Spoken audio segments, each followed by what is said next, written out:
మన VVIT university, absolute discipline, absolute education.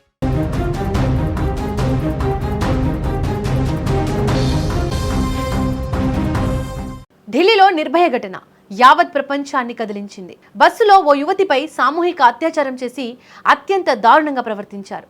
అందుకే ఇప్పటికీ నిర్భయ పేరు వింటే వెన్నులో వణుకు పుడుతోంది. ఇప్పుడు అచ్చం అలాంటి ఘటనే మరొకటి దేశ రాజధాని ఢిల్లీలో చోటు చేసుకుంది. కదులుతున్న బస్సులో ఓ మహిళపై సామూహిక అత్యాచారం చేసిన ఘటన మరోసారి చర్చనీయాంశంగా మారింది. రెక్కాడితే గాని డొక్కాడని కుటుంబం. భర్తతో పాటు ఆమె కూడా పని చేస్తేనే 3 పిల్లల కడుపు నిండుతుంది. అందుకే ఆమె నిత్యం పనికి వెళ్తుంటుంది. అయితే ఎప్పటిలాగే ఆ రోజు కూడా పనికి వెళ్ళింది. తిరిగొచ్చేసరికి ఆలస్యమైంది. చుట్టూ చిమ్మ చీకటి. నడుచుకుంటూ ఒక్కతే భయంగా రోడ్డుపై వస్తోంది. అప్పుడే ఆమెకు రోడ్డుపై ఆగి ఉన్న ఓ బస్సు కనిపించింది. దీంతో వాళ్ళ దగ్గరకు వెళ్ళి టైం ఎంత అవుతుందని అడిగిందా మహిళ. సమయం చెప్పి ఆమెలోని భయాన్ని తొలగించి వీలైతే ఇంటి వరకు వెళ్ళి సాయం చేయాల్సిన వాళ్ళు అత్యంత దారుణంగా ప్రవర్తించారు. సదరు మహిళను బస్సులోకి లాక్కెళ్లి బస్సును పోనిస్తూనే అత్యాచారం చేశారు.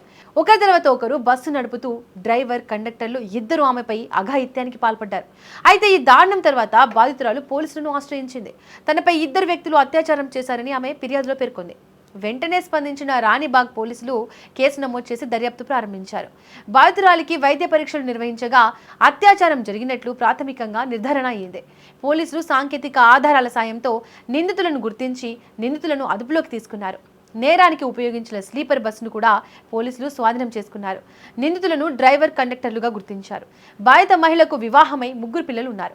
నిత్యం కష్టపడి పనికి వెళ్లి వచ్చే ఒక సామాన్య మహిళపై ఇలాంటి అఘాయిత్యం జరగడం స్థానికంగా కలకలం రేపింది.